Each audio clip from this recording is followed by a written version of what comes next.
Marcus Washington's hands trembled as he pulled his sobbing 5-year-old daughter closer, watching helplessly as airport security approached. The smirking flight attendant who'd just humiliated his entire family on the crowded plane stood triumphantly behind them. "I told you people to know your place," she hissed, just loud enough for Marcus to hear. What the attendant didn't know, the plane she'd just kicked them off belonged to Marcus's family airline. And tomorrow morning, when she arrived, for work, she'd find her security badge wouldn't work. But that would only be the beginning of her nightmare. What would you do if someone with power abused it, not realizing you held even greater power yourself? Before we continue this shocking story, let me know where you're watching from. If you believe in justice and standing up against discrimination, hit that like and subscribe button to stay updated on more powerful stories like this one. Marcus Washington had built his $4 billion aviation empire from nothing but determination and brilliance. At 42, he stood as a testament to what could be achieved against all odds, a black man who had climbed to the pinnacle of an industry that had once seemed impenetrable to people who looked like him. His wife Zara, 38, had been instrumental in that journey, leveraging her razor-sharp legal mind as a former aviation attorney to now serve as Washington Airlines' chief legal officer. Together, they were a power couple who commanded respect in boardrooms across America. Their 5-year-old daughter Layla, precocious and bright-eyed, had inherited her parents' quick intelligence and warm smile. The Washington family rarely flew commercial, naturally preferring the convenience and privacy of their own fleet of private jets. But today had been different. An unexpected mechanical issue with their Gulfstream had forced an emergency change of plans. Marcus had an unavoidable meeting in Chicago, and commercial flight was their only option. So here they were, the owners of Washington Airlines, sitting in economy class on one of their own planes. They had declined the first-class upgrade offered when check-in staff recognized Marcus, preferring to keep the family together in the 3 adjacent seats available in economy. Most passengers had no idea who they were. Washington Airlines operated under a holding company, and Marcus had deliberately kept his public profile minimal, valuing privacy and normalcy for his family over recognition. As they settled into their seats, Layla clutching her favorite stuffed pilot bear, Marcus noticed the first disapproving glance from flight attendant Heather Larson. It was subtle but unmistakable, a flash of something cold when she saw the black family taking their seats. He had seen that look before, too many times throughout his life to misinterpret it. Still, Marcus smiled politely as Heather moved through the cabin preparing for takeoff. He had taught himself and was teaching Layla to always rise above prejudice, to never let it diminish their dignity. The first real sign of trouble came during the initial beverage service. Heather systematically served every white passenger in their section with a smile and friendly banter. When she reached their row, her smile vanished, and she breezed past without a word or even eye contact. 3 times she passed their row, serving passengers behind and in front of them, deliberately skipping the Washington family as if they were invisible. Zara and Marcus exchanged knowing glances, a silent communication born from years of experiencing these microaggressions together. They could handle it. But Layla's confused expression as she watched other passengers receiving drinks while being ignored herself made Marcus's heart ache. It wasn't the first time his daughter had encountered racism, but each new instance still felt like a knife to his chest. This was exactly why he had worked so tirelessly to build his company, to create a world where his daughter wouldn't have to face such indignities. Yet here they were, on his own airline, experiencing the very discrimination he had fought against his entire career. "Excuse me," Layla's small voice carried just far enough for Heather to hear as the flight attendant passed by their row for the 4th time. "May I please have some apple juice?" Heather continued down the aisle as if she hadn't heard the child's polite request. Layla looked up at her father, confusion clouding her bright eyes. "Daddy, why won't she stop for us?" Marcus patted his daughter's hand reassuringly. "Sometimes people are very busy, sweetheart. We'll try again." When Heather passed by once more, Marcus raised his hand slightly to catch her attention. "Excuse me, my daughter would really love some apple juice when you have a moment." The flight attendant's eyes flicked toward them briefly before continuing down the aisle without acknowledgement. Zara shifted uncomfortably in her seat, the lawyer, in her already cataloging this pattern of behavior. When Heather returned up the aisle 10 minutes later, Marcus tried again, his voice firm but polite. "Excuse me, we've been trying to get your attention. Could we please have some drinks?" Heather stopped this time, her expression tight. "I'm sorry, I didn't hear you," she replied, her tone making it clear she had indeed heard them multiple times. Her eyes never quite met theirs as she reluctantly took their drink orders. When Zara mentioned her daughter's peanut allergy ahead of the meal service, Heather rolled her eyes visibly. "You people always have special requests," she muttered under her breath, just loud enough for Zara to hear, but not quite audible to surrounding passengers. The comment hung in the air like poison. Zara stiffened. "Excuse me? What do you mean by you people?" Heads turned in nearby rows. The white couple across the aisle exchanged uncomfortable glances, then deliberately looked away. A middle-aged man in front peered back with a frown, as if the Washingtons were causing unnecessary trouble. Marcus placed a calming hand on his wife's arm and whispered, "Not here, not in front of Layla." He unbuckled his seatbelt. "I'd like to speak with you privately," he told Heather, keeping his voice measured and professional. Heather's hand moved to the call button on her belt. "Sir, I need you to stay seated." Marcus remained standing. "I'm simply requesting a brief conversation away from my daughter's ears. It's a reasonable request." Heather pressed her call button, summoning her colleague Richard Coleman from the front of the cabin.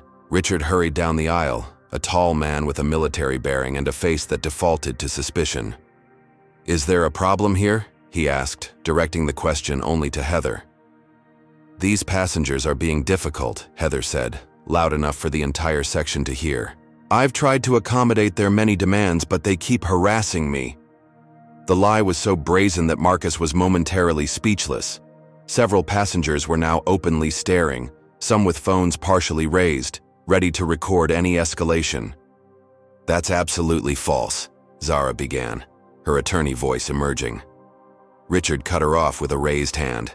"Ma'am, we need everyone to remain calm. This behavior is disrupting the flight." "What behavior?"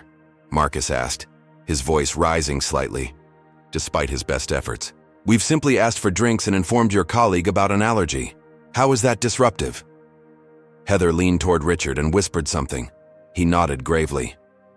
"Sir, I'm going to have to ask you to return to your seat immediately. Any further disruption will have consequences." As Marcus slowly sat down, Heather announced loudly to Richard, but clearly for the benefit of nearby passengers, "I've tried to be patient with them, but they've been difficult since boarding. Some passengers just think they deserve special treatment." The calculated comment did its work. Murmurs spread through the cabin. The damage was done. In seconds, they had been transformed from a normal family to problem passengers in the eyes of everyone around them. Layla looked up at her father, her eyes wide with fear and confusion. "Daddy, are we in trouble?" she whispered. Marcus hugged her close, his heart racing with a combination of anger and the old familiar pain of experiencing racism, while being unable to fight back without confirming the very stereotypes being weaponized against them. Have you ever been in a situation where you were treated unfairly, but fighting back seemed like it would only make things worse? Comment number 1 if you think Marcus should have stood his ground more firmly, or number 2 if you believe he made the right choice to de-escalate for his family's sake. Like this video if you've ever witnessed discrimination and wish you'd done more to stop it. Subscribe to our channel for more powerful stories that expose the reality many people face every day. What would you do if you were treated this way in front of your child? The Washington family's nightmare was just beginning. The atmosphere in the cabin had shifted dramatically. What had begun as subtle discrimination had morphed into a spectacle, with the Washington family cast as the villains. Passengers who had been peacefully reading or watching movies now stole glances at the family, their expressions ranging from curiosity to outright hostility. A woman 3 rows back leaned toward her companion and whispered something that made them both look at the Washingtons with narrowed eyes. The whispers spread like wildfire. "They're demanding special treatment. The flight attendant seemed scared of them. Maybe they've been drinking. Each fabrication built upon the last, creating a narrative entirely divorced from reality. Marcus noticed a young man in a business suit across the aisle filming discreetly with his phone. He wasn't the only one. At least 3 other passengers had their phones angled toward the Washington family, capturing every moment of their humiliation for social media consumption without context or truth. Layla, sensitive to the changing energy around her, began to feel the weight of dozens of judgmental eyes. Her small shoulders hunched inward as she tried to make herself invisible in her seat. "Mommy, why is everyone looking at us?" she whispered to Zara. Before Zara could answer, tears welled in Layla's eyes and she began to cry softly, overwhelmed by the tension she couldn't understand but could certainly feel. Heather, who had been watching from the galley, seized the opportunity immediately. She strode purposefully down the aisle and stopped beside their row. "Your child is disturbing other passengers," she announced loudly. "I'm going to need to ask you to control her behavior." "She's crying because of how you're treating us," Zara responded, her lawyer's composure beginning to crack. "She's 5 years old and sensing the hostility you've created." Marcus tried to comfort Layla, whispering reassurances and wiping her tears, but the public scrutiny only intensified her distress. The cabin speakers crackled to life with the captain's voice. "Ladies and gentlemen, this is your captain speaking. We're experiencing a slight delay due to a passenger disturbance. We ask for your patience as our crew resolves the situation." The announcement sent a fresh wave of mutters through the cabin. All eyes turned accusingly toward the Washingtons. Zara, having reached her limit, unbuckled her seatbelt and stood. "This has gone far enough. I need to speak with the captain. We are Marcus and Zara Washington, and this is our daughter Layla. We own Washington Airlines through our holding company, Skyward Ventures." Her voice was steady, dignified, the voice that had commanded courtrooms and boardrooms. But before she could continue, Heather stepped forward and physically blocked her path.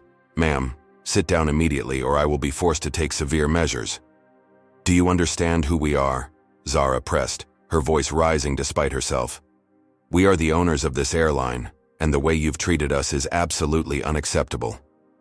Heather's laugh was short and dismissive. "Right, and I'm the Queen of England. Security concerns are security concerns, regardless of who you claim to be." She turned to Richard and nodded. Richard moved to the front of the cabin and picked up the intercom phone.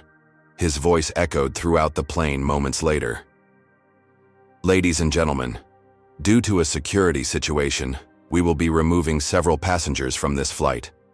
We apologize for the inconvenience and thank you for your cooperation." The word security changed everything. In a post-9/11 world, that single word transformed the Washingtons from difficult passengers to potential threats in the minds of everyone aboard. Minutes later, the main cabin door reopened, and 2 airport security officers stepped aboard. They moved directly to the Washington family's row, their faces grim and professional. "Sir, ma'am, we need you and your child to gather your belongings and come with us," the lead officer stated firmly. Marcus looked around the cabin, at the sea of faces watching their humiliation, with a mixture of relief and righteous satisfaction. Some passengers openly filmed the encounter now, certain they were capturing justice rather than injustice. Fighting would only make it worse. The family had no choice but to comply. The walk down the jetway felt endless. With each step, Marcus felt the weight of generations of similar humiliations heaped upon his shoulders. Layla's hand clutched his tightly as she sobbed uncontrollably, her small body shaking with fear and confusion. Behind them, Zara walked with her head held high, though tears of fury and helplessness threatened to spill from her eyes. Airport security flanked them like criminals. Through the windows of the jetway, Marcus could see passengers on the plane, watching their exit, some still filming. One woman even waved mockingly as they passed her window. The public nature of their humiliation was complete. By the time they reached the terminal, Marcus knew the videos would already be circulating on social media, stripped of context and labeled with whatever narrative Heather and the other passengers chose to assign. He had seen this pattern before, too many times to count. Black families vilified for simply existing in spaces where others felt they didn't belong. As they were escorted through the busy terminal, other travelers stared and whispered. Marcus maintained his dignity, walking, straight ahead and refusing to give anyone the satisfaction of seeing him break. He had built a billion-dollar company by never letting racism derail his focus. He wouldn't start now. "Everything will be okay, Layla," he whispered to his daughter, though at that moment, even he wasn't sure if that was true. When they finally reached the main concourse, the security officers left them with cursory instructions to contact customer service if they wished to rebook their flight. No apology, no acknowledgement of the injustice they had endured. Just bureaucratic indifference to their plight. Zara immediately pulled out her phone. "I'm calling Jacob," she said, referring to Jacob Matthews, their most trusted executive and the current COO of Washington Airlines. "We need to address this immediately." But as she dialed, Marcus noticed notifications flooding his own phone. He opened Twitter to find Washington Airlines already trending. The first video had over 10,000 views in just minutes with a caption that made his blood run cold. Entitled "Family Removed from Flight After Threatening Crew." Claims to own airline. Another post showed Layla crying with text superimposed. Parents use child as shield after causing scene on flight. The narrative had been established, and it bore no resemblance to reality. The Washington family were not victims but villains in this twisted story. Marcus tried calling the airline's executive office directly, but was redirected to general customer service. Even when he identified himself, the representative seemed skeptical. "Sir, I understand you're upset, but I can't escalate this without proper verification. Our executive offices are closed for the evening." It was as if invisible walls had suddenly appeared around systems he owned. "Check your database," Marcus insisted. Marcus Washington, CEO of Skyward Ventures, majority owner of Washington Airlines. "I'm sorry, sir, but I don't have access to ownership records. You'll need to file a formal complaint through our standard channels." Zara, meanwhile, was having similar difficulties reaching Jacob. His assistant claimed he was in meetings and unavailable. Text messages went unanswered. Emails bounced back with automatic replies. Someone had deliberately walled them off from their own company. As the family made their way to baggage claim to retrieve their checked luggage, hoping at least to salvage their belongings before regrouping, another blow awaited them. Their 3 suitcases had been removed from the flight, but Layla's medication for her mild asthma was missing from the front pocket of Zara's bag where she always kept it for easy access. "This can't be happening," Zara whispered, frantically searching through all their bags again. Her inhaler and backup medication were right here. Layla began wheezing slightly, whether from the stress or actual need for her medication. They couldn't be sure, but the timing couldn't have been worse. "We need to get to a pharmacy," Marcus decided, shifting into problem-solving mode. "Then find a hotel for tonight. I'll have our legal team meet us first thing in the morning." What should have been a simple 90-minute flight had devolved into a nightmare with potentially serious consequences for their daughter's health. As Marcus hailed a taxi outside the terminal, a notification alerted him to breaking news on his phone. Family claims airline ownership after being removed for disruptive behavior. Below it was a still image from the plane, caught at the precise moment when Marcus had stood to speak privately with Heather, his expression captured in a fleeting grimace that made him appear aggressive. The media spin machine was already in full force, and the Washington family found themselves fighting not just for their dignity, but potentially for their company and their daughter's well-being. The hotel room felt like a war room. Marcus paced the floor while Zara sat cross-legged on the bed, her laptop open as she monitored the escalating social media firestorm. Layla had finally fallen asleep in the adjoining room after a frightening asthma episode that required an emergency pharmacy run for replacement medication. The Washington family, accustomed to wielding power and influence, had been reduced to scrambling for basic necessities. 16 major news outlets have picked up the story, Zara reported, her voice tight with controlled fury. The headlines are all variations on disruptive family removed from flight or passengers claim to own airline in bizarre incident. Not a single one has reached out to us for comment. Marcus stopped pacing and sank into an armchair. "Maybe we should just let it go," he said quietly. "Layla's already been through enough. If we fight this publicly, she'll be exposed to even more trauma. We can address the internal issues quietly. Discipline Heather," And implement stronger anti-bias training without turning this into a media circus. Zara closed her laptop and looked at her husband with the intense focus that had made her such a formidable attorney. Marcus, letting this go is exactly what they expect. It's what generations of people who look like us have been forced to do. Swallow the humiliation. Stay quiet. Don't make waves. But we have what most don't have in these situations. We have power. She moved to kneel in front of him, taking his hands in hers. This isn't just about us anymore. This is about every Black family that's ever been humiliated on a flight, in a restaurant, in a store. This is about Layla growing up in a world where she knows her parents fought back when they could. Marcus knew she was right. He had built Washington Airlines with a vision of creating the most inclusive, respectful travel experience in the industry. His own company had failed not just his family today, but its core values. "You're right," he said finally, "but we need to be strategic. The last thing I want is to be painted as the angry Black billionaire abusing his power for revenge." What neither of them said aloud was the truth they both knew. Black success was always viewed through a different lens than white success. A white billionaire fighting back would be seen as strong and principled. A Black billionaire doing the same risked being portrayed as dangerous and vengeful. Marcus reached for his phone and dialed Jacob Matthews directly, bypassing his assistant. After 6 rings, Jacob finally answered, his voice cautious. "Marcus, I just heard what happened. I've been in back-to-back meetings and my assistant just briefed me." "Jacob, I need you to listen carefully," Marcus said, his CEO voice firmly in place.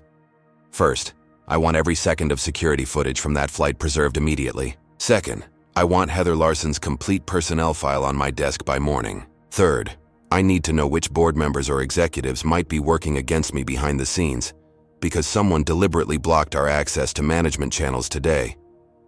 Jacob's silence spoke volumes. "Jacob?" Marcus prompted. "Is there something you're not telling me?" "Marcus, there's been talk," Jacob admitted reluctantly. "William Farrington has been meeting privately with several board members. I thought it was about the Singapore expansion, but now I'm not so sure." William Farrington. The name made perfect sense. The 65-year-old board member had made no secret of his resentment when Marcus acquired majority control of the airline 5 years ago. Farrington had been passed over for CEO twice, and his old-school mentality clashed frequently with Marcus's progressive vision for the company. "I'll need you to come to our hotel first thing tomorrow morning," Marcus instructed. "Bring whatever information you can gather safely. And Jacob, watch your back. It seems we have multiple battles to fight." As Marcus ended the call, Zara's phone chimed with an alert. Her face darkened as she read the screen. "Marcus, Heather has filed an official incident report. She's claiming you verbally threatened her and made aggressive movements that made her fear for her safety." "That's a blatant lie," Marcus protested, though he wasn't surprised. It was a textbook move, the false accusation that would be difficult to disprove, especially when racial stereotypes already primed people to believe the worst. "That's not all," Zara continued, scrolling through the report that had been forwarded by a friendly contact in HR. "She's claiming the security footage will back up her story, but our source says there's a problem with the video from your section of the plane. Apparently it was corrupted during download. The convenient technical malfunction was the final confirmation. This hadn't been a random incident of discrimination. It had been orchestrated. Someone had wanted the Washington family humiliated publicly, their reputation damaged, their credibility questioned, and they had nearly succeeded." As Marcus looked at his sleeping daughter through the partially open door to the adjoining room, a cold determination settled in his chest. "They picked the wrong family to target," he said quietly. "Tomorrow, we start fighting back." Have you ever been in a situation where you had to decide whether to fight an injustice or let it go for peace of mind? Comment number 1 if you believe the Washingtons should pursue public justice, or number 2 if you think they should handle this privately to protect Layla. Hit that like button if you've ever witnessed someone being wrongfully accused and felt powerless to help. Subscribe to our channel for more stories about standing up against systemic injustice. What would you do if someone falsely accused you of threatening them when you were the actual victim? The Washington family's counterattack is just beginning. Heather Larson arrived at Logan International Airport at 5:45 a.m. earlier than usual. She had a spring in her step as she approached the employee entrance, anticipating the praise she would receive for handling yesterday's difficult situation. Her supervisor had hinted at a possible promotion to senior cabin crew, and yesterday's incident would surely demonstrate her ability to manage challenging passengers. She swiped her security badge at the door. The light remained red. She tried. Again, more carefully this time. Still red. Strange. She pulled out her phone to call HR when a security officer approached her. "Ms. Larson, I need to ask you to come with me, please." His tone was professional but cool. Heather followed, confused, but not yet worried. 20 minutes later, she sat in a small conference room in the administrative wing, an area she rarely visited. The door opened, and Jacob Matthews entered. Heather immediately straightened in her chair. The chief operating officer rarely interacted with cabin crew directly. This must be about the promotion. "Ms. Larson," Jacob began without preamble, "are you aware of who you removed from yesterday's Chicago flight?" Heather smiled confidently. "Disruptive passengers who were causing a scene and making threats. I followed all company protocols for passenger safety." Jacob placed a folder on the table between them. "The passengers you removed were Marcus Washington, founder and CEO of Washington Airlines, his wife Zara Washington, our chief legal officer, and their 5-year-old daughter." Heather's smile faltered.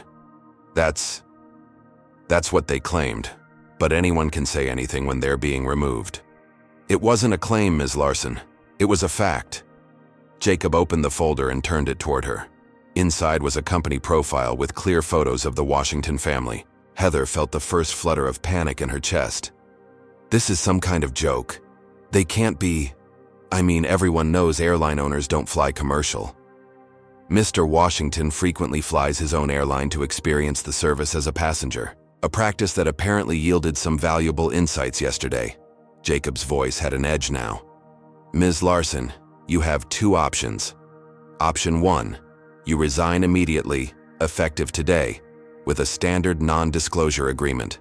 Option 2, you agree to participate in our new comprehensive anti-bias training program as its first case study, sharing your experience openly with colleagues as an educational opportunity." Heather's face flushed with anger and embarrassment. "This is outrageous. I was doing my job. Those passengers were belligerent. Ask Richard Coleman, he'll back me up." "Mr. Coleman is having a similar conversation down the hall," Jacob replied evenly. "Now, what's your decision?" Heather weighed her options quickly.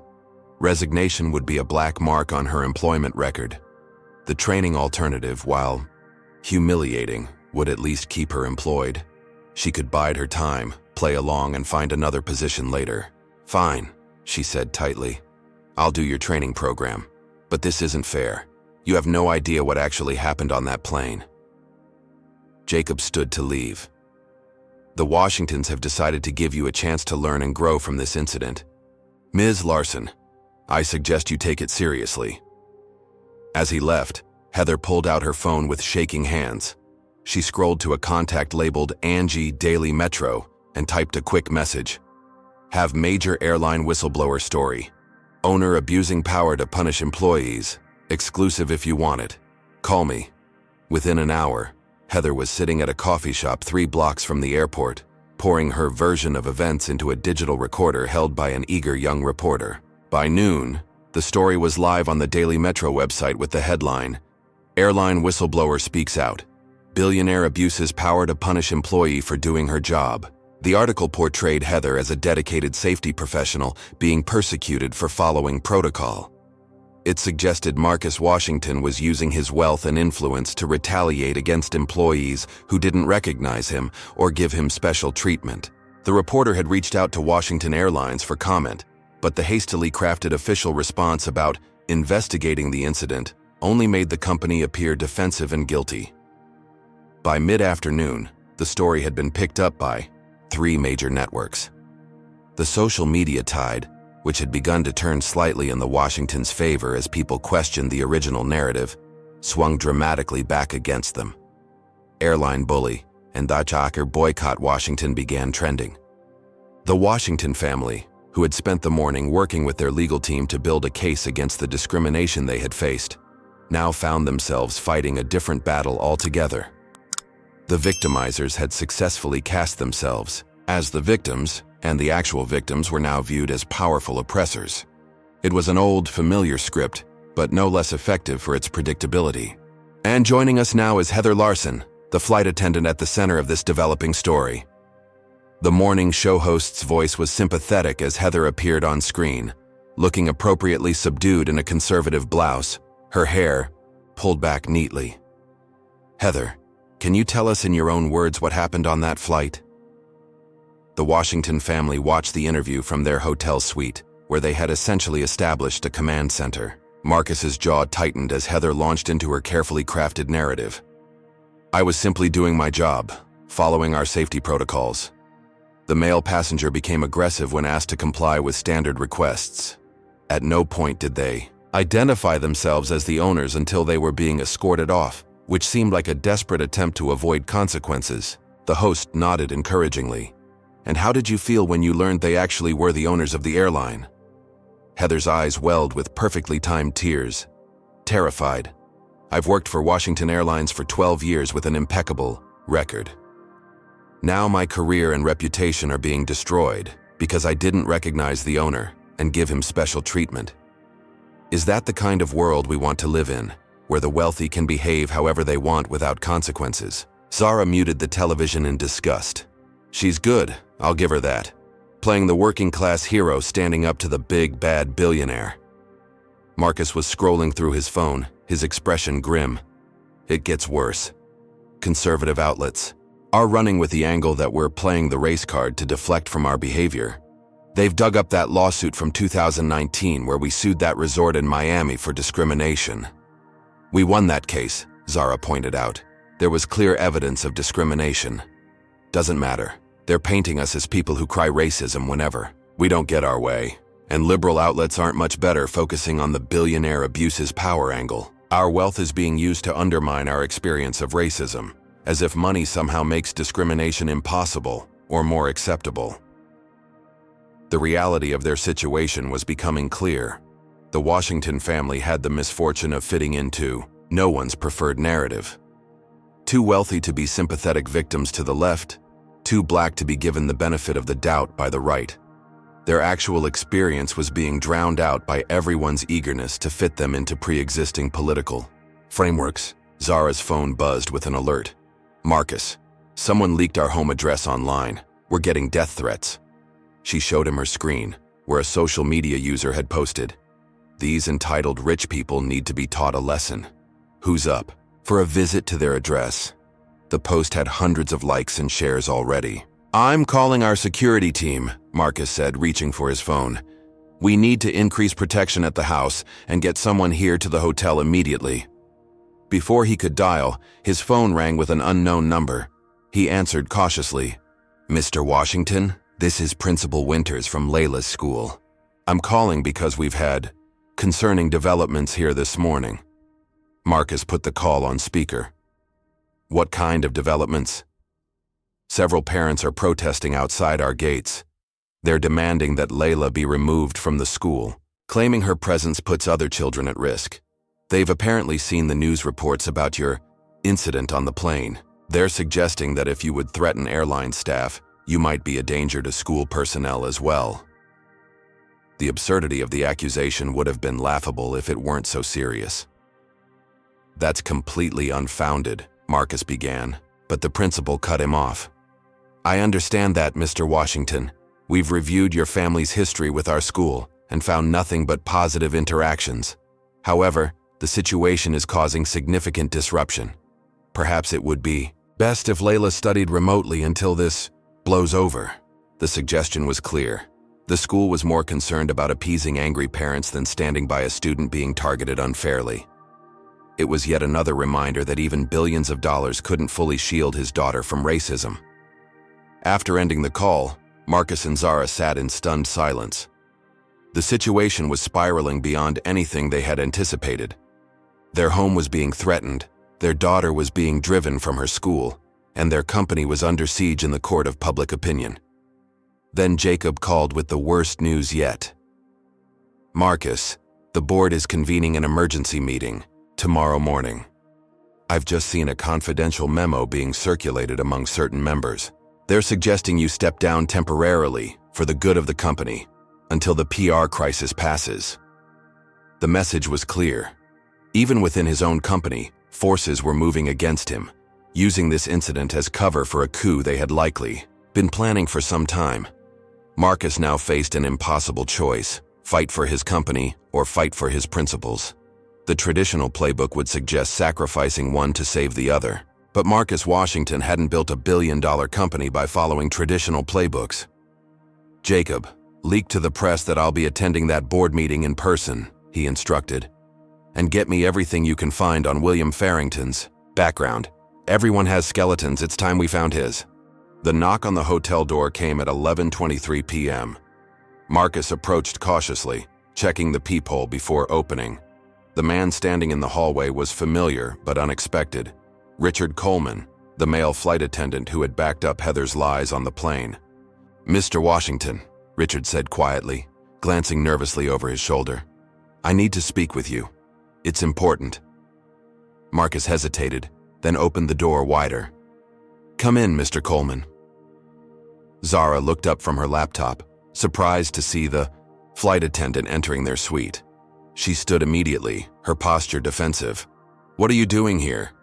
Richard held up his hands in a placating gesture. "I've come to tell you the truth. What happened on that plane, it wasn't right, and it wasn't random." Once seated, Richard's story tumbled out in a rush of guilt and fear. Heather has a history of this behavior. She's been reported multiple times for discriminatory treatment of black passengers, especially those in first class or those who assert themselves in any way. But nothing ever sticks because she's smart about it. She keeps it just subtle enough, and she's connected. Her uncle is a vice president in operations. Marcus and Zara exchanged glances. This confirmed their suspicions, but didn't explain the larger conspiracy they had begun to uncover. "Why are you telling us this now?" Marcus asked. Richard stared at his hands. "Because I've been complicit. I've backed her up, looked the other way. After what happened yesterday, I couldn't sleep. The look on your daughter's face." He trailed off. "Then today, the news coverage, the lies being told. It's not right." He reached into his jacket and pulled out a flash drive. This contains statements from 5 black passengers who filed complaints about Heather in the past 18 months. All the complaints were lost in the system or dismissed for insufficient evidence. I also have testimonials from 3 flight attendants who've witnessed her behavior but were afraid to speak up. As Marcus took the flash drive, Richard continued. "There's more. After you were removed from the flight, Heather was bragging in the galley. She said someone important would be very pleased with how she handled the situation, that it went exactly according to plan. I thought she was just trying to impress us, but now I'm not so sure." The confession added another disturbing layer to an already complex situation. As Richard was leaving, he turned back with one final piece of information. There was a white passenger in 14C who filmed the entire interaction. He tried to speak up for you at the gate after you were removed, saying the crew's actions were clearly discriminatory. The gate agent dismissed him, but he was furious. He said he was going to post the full unedited video online to show what really happened. Throughout the night, more support emerged from unexpected quarters. 3 former passengers contacted the Washingtons through their company website, sharing similar stories of discrimination they had experienced on Washington Airlines flights. Each expressed shock that such treatment could occur on an airline known for its inclusive values, and each offered to speak publicly about their experiences. A former employee reached out with screenshots of emails showing how discrimination complaints were systematically buried within the company's customer service department, often without ever reaching HR or legal teams. The most significant breakthrough came at 3:17 a.m. when Marcus received an email with the subject line, "Full video from Flight 372. The sender, a Professor James Whitman from Boston University, had been the passenger in 14C. His message was simple. "What happened to your family was wrong. I've been hesitant to get involved, but after seeing the false narrative in the media, I cannot remain silent." Attached is the complete, unedited video of the incident. I'm happy to be deposed or to make a public statement if needed. The video showed exactly what the Washingtons had experienced. Heather's deliberate ignoring of their requests, her whispered comments, her escalation of a non-situation into a security issue. Most importantly, it clearly showed Marcus's calm, non-threatening demeanor throughout, directly contradicting Heather's claims of aggression. By morning, a coalition of powerful aviation industry leaders had privately reached out to express support. While few were willing to speak publicly yet, their behind-the-scenes influence could be crucial in the boardroom battle to come. The tide was beginning to turn. Then, just hours before a scheduled press conference where Richard Coleman was set to tell his story alongside the Washingtons, Zara received an alarming call. "Mrs. Washington, this is Detective Salazar with Boston PD. We're calling because Richard Coleman has been reported missing. He failed to show up for his shift this morning, and his apartment shows signs of a possible struggle. His neighbor reported hearing raised voices late last night. Given his connection to your current situation, we wanted to inform you directly." The battle had just escalated dramatically. Someone was willing to go to extreme lengths to silence the truth. As Marcus ended the call with the detective, he looked at Zara with grim determination. This isn't just about discrimination anymore. This is about corruption at the highest levels of our company, and possibly criminal activity. Would you have the courage to come forward like Richard Coleman did, knowing it might cost you your job or worse? Comment number 1. If you believe speaking truth to power is always worth the risk? Or comment number 2 if you think self-preservation would have to come first in a situation like this. Hit that like button if you've ever been the lone voice standing up for what's right when everyone else stayed silent. Subscribe to see how the Washingtons navigate this increasingly dangerous situation. The question now is, just how far will their enemies go to silence the truth, and who is really pulling the strings behind this elaborate setup? Detective Salazar arrived at the Washingtons' hotel suite with 2 officers in tow. They were professional but guarded, clearly uncertain whether the Washingtons were victims or perpetrators in the increasingly complex situation. "We've located Mr. Coleman's cell phone," Salazar informed them. "It was dumped in a trash can 2 blocks from his apartment. The last call he made was to this hotel at approximately 11:15 p.m. "That tracks with when he visited us," Marcus confirmed. "He left around midnight. He was nervous but seemed determined to do the right thing." The detective made notes. "And what exactly did he share with you during this meeting?" Marcus glanced at Zara, who gave a slight nod. This was no time for secrecy. He handed over a copy of the flash drive Richard had provided. Evidence of systematic discrimination by a flight attendant named Heather Larson, and suggestions that yesterday's incident on our flight was premeditated. As the detective reviewed the materials, Zara's phone lit up with an incoming call from an investigator they had hired overnight. She stepped away to take it, returning moments later with new information. "Marcus, our investigator found something. Heather Larson made 3 calls to a private number registered to Farrington Enterprises immediately after filing her report yesterday, and again this morning before her television appearance." The detail caught Detective Salazar's attention. "Farrington Enterprises? As in William Farrington, the airline board member?" Marcus nodded grimly. "The same. He's been trying to push me out for years, but this level of orchestration seems extreme, even for him."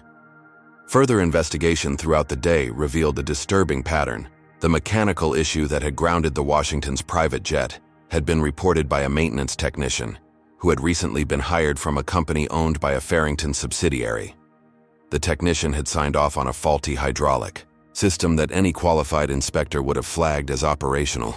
Heather had been specifically assigned to that flight through a last-minute crew change, ordered by a mid-level manager with ties to Farrington.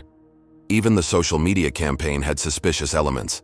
Analysis of the accounts pushing the anti-Washington hashtags revealed a network of recently created profiles with bot-like behavior patterns, all amplifying certain narratives while suppressing others. By late afternoon, Zara had assembled enough evidence to build a compelling case for conspiracy.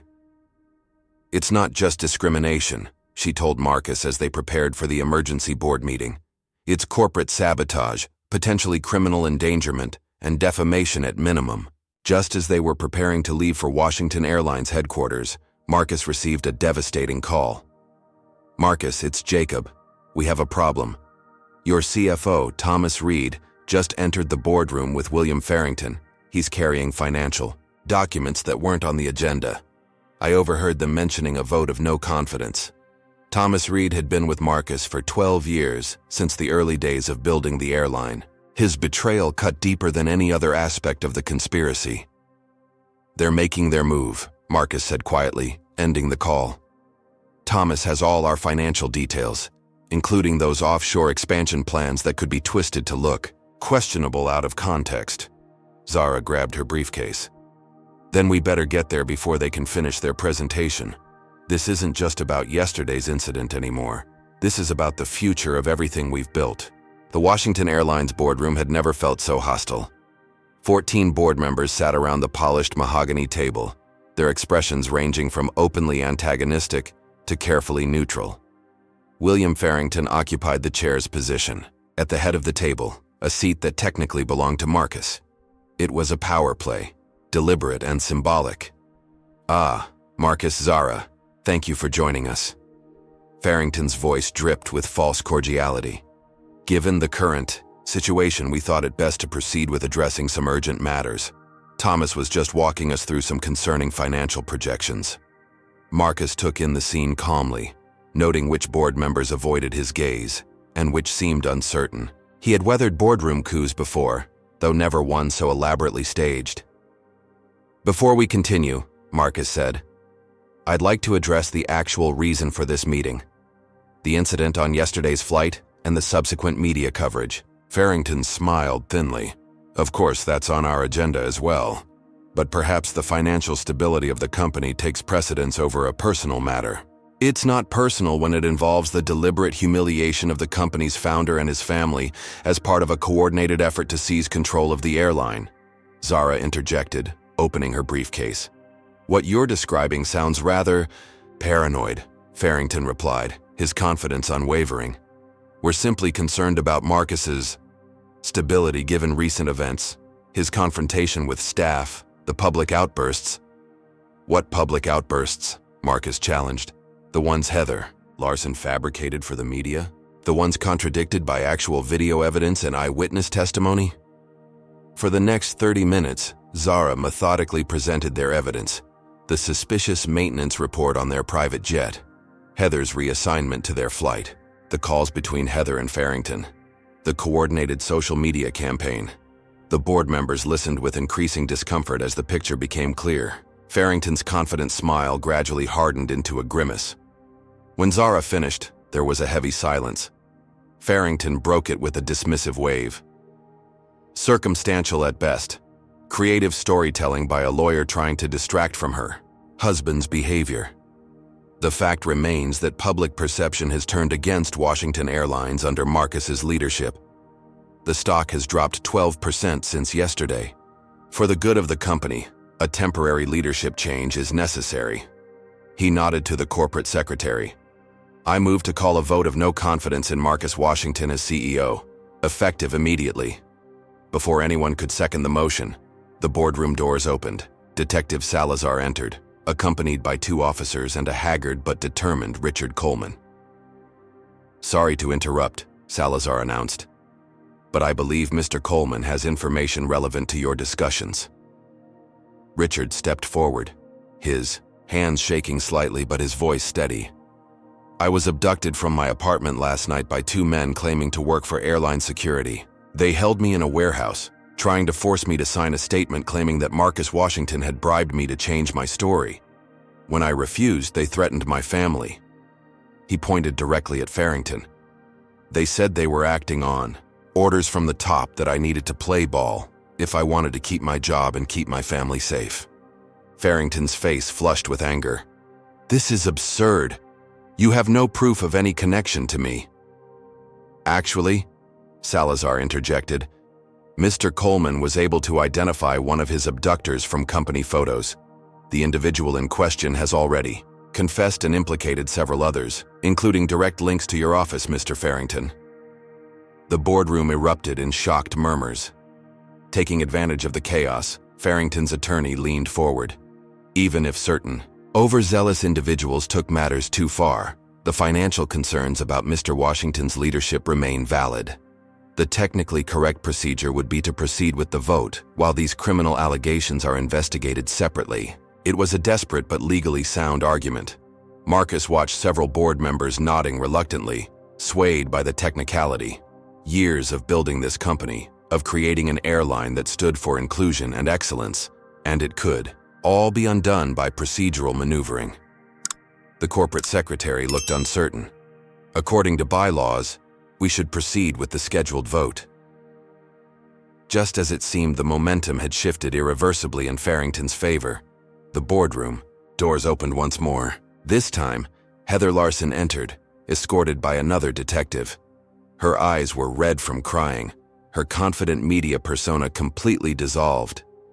"I need to make a statement," she announced, her voice breaking. "Everything I said about Marcus Washington threatening me was a lie. I was told to target his family specifically, to create an incident that would embarrass him publicly. It was all planned." "By whom?" Detective Salazar asked. Heather pointed at Farrington. "Him, he promised me a management position and a significant bonus if I helped put Washington in his place." Those were his exact words. Farrington leapt to his feet. "She's lying. This is clearly a desperate attempt by Washington to maintain control. I move that we proceed with the vote immediately, before any more theatrical interruptions." The judge's expression remained neutral, but Marcus detected a slight tightening around his eyes as he reviewed a final document submitted by Farrington's team. "Based on the technical argument regarding stock valuation in the bylaws, I am compelled to allow the vote to proceed, despite the serious allegations that have been raised." It was the technicality they had feared. Even with all the evidence of conspiracy, the legal maneuvering might still cost Marcus his company. As the board members prepared for the vote, Marcus stood tall, prepared to accept whatever came.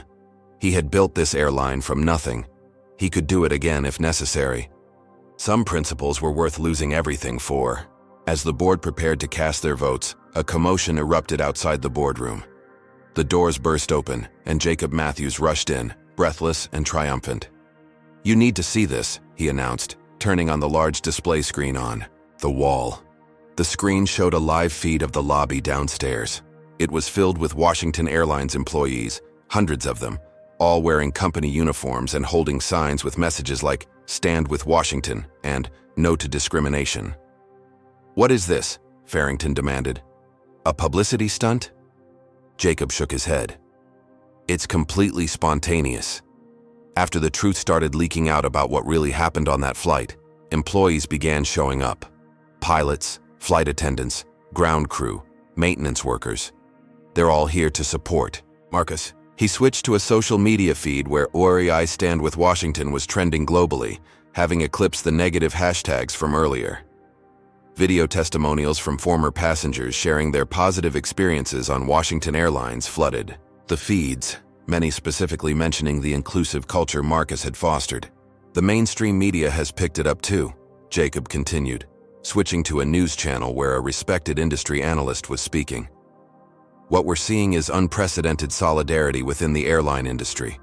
Multiple carriers have issued statements supporting Marcus Washington and condemning discrimination.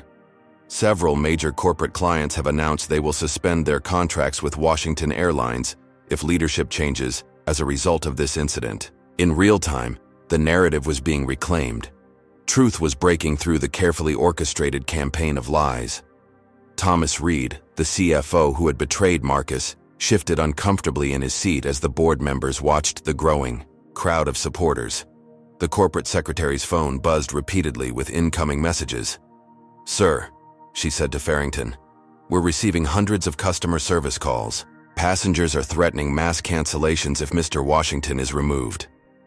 The oldest board member, Eleanor Jeffries, removed her glasses slowly.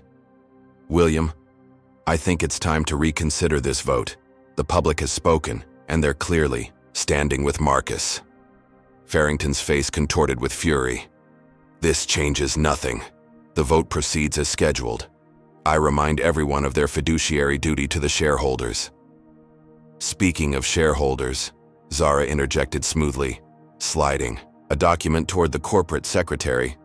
You might want to see this before proceeding. The document detailed Farrington's own history of discrimination complaints at his previous companies, all quietly settled out of court with non-disclosure agreements. Most damning was a recorded conversation from years earlier, where he had complained about the changing demographics of the airline industry, using language that would destroy any executive's career if made public. "This is blackmail," Farrington hissed. "It's transparency," Marcus corrected. "Something you've fought against your entire career. The board deserves to know exactly who is asking them to follow him into the abyss." One by one, board members, who had seemed ready to vote against Marcus, began to reconsider. The momentum shifted palpably in the room. When the judge reviewed the new evidence regarding Farrington's past, his expression darkened. "In light of this additional information, and the clear public sentiment, I am reversing my earlier position. The vote of no confidence is suspended pending a full investigation of all parties involved." Farrington's carefully constructed coup collapsed in real time. As security escorted him from the boardroom, his parting glare at Marcus contained a lifetime of resentment and a promise that this wasn't over. But for now, at least, the Washington family had prevailed. The company remained in Marcus's control. The board unanimously voted to launch a thorough investigation into discrimination practices throughout the airline, and public support continued to surge. As they left the boardroom that evening, surrounded by cheering employees, Marcus and Zara allowed themselves to believe the worst was behind them. The battle had been won. Justice had prevailed. What they didn't realize was that William Farrington, a man who had built his career on ruthlessness, had one final desperate act of vengeance planned. One that would put not just the company but countless lives at risk. 3 days after the boardroom showdown, life was beginning to return to normal for the Washington family. Marcus had returned to his CEO duties, implementing immediate changes to address the systemic issues revealed by their ordeal. Zara had established a special legal task force dedicated to reviewing every discrimination complaint the airline had received in the past 5 years. Even Layla seemed to be recovering from her trauma, though she still asked questions that broke her. "Horses' hearts, Daddy. Did they make us leave the plane because of our skin?" Questions no 5-year-old should have to ask. On this particular morning, Marcus was reviewing the daily operations report when Jacob burst into his office, his face ashen. "Marcus, we have an emergency. Maintenance has discovered evidence of tampering on 6 aircraft during routine inspections.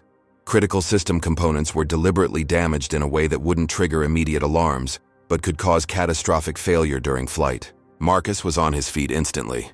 "Ground every plane in the fleet, immediately. Full safety inspections before anything takes off again." As the emergency protocols activated across the airline's global network, inconveniencing thousands of passengers but potentially saving countless lives, the investigation quickly traced the sabotage to a maintenance supervisor with direct ties to Farrington. The man confessed when confronted, revealing that Farrington had promised him an executive position in the new regime after Washington was removed. The supervisor had recruited a small team of disgruntled employees to execute the plan, timing the sabotage so that the failures would occur after Farrington had distanced himself from the airline, casting further doubt on Marcus's leadership. The FBI arrested Farrington at his estate that evening, charging him with conspiracy, corporate espionage, and attempted criminal endangerment on a massive scale. Heather Larson, facing her own legal consequences, agreed to testify against him in exchange for reduced charges. In the aftermath of the thwarted sabotage, Marcus called an all-hands meeting of Washington Airlines employees, standing before thousands in the company's main hangar, with millions more watching the live stream globally. He spoke from the heart. "What happened to my family on that flight wasn't just about us. It was a symptom of a deeper problem that exists throughout our society. Today we commit not just to addressing that single incident, but to creating systemic change within our industry." He announced the launch of the most comprehensive anti-discrimination initiative in aviation history. Every employee would receive extensive training. Transparent reporting systems would be implemented for passengers and staff. Independent auditors would regularly test the airline's practices through undercover operations. Most significantly, Washington Airlines would create the industry's first passenger bill of rights, guaranteeing equal treatment regardless of race, religion, gender, or any other characteristic. Within months, the changes began to show results. Discrimination complaints dropped significantly. Employee satisfaction scores reached all-time highs.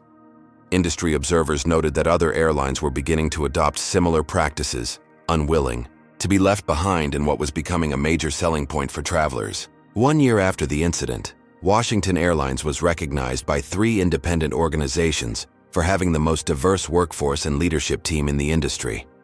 Boarding one of their planes now meant encountering crews that looked like America itself, a visible commitment to inclusion that passengers noticed and appreciated.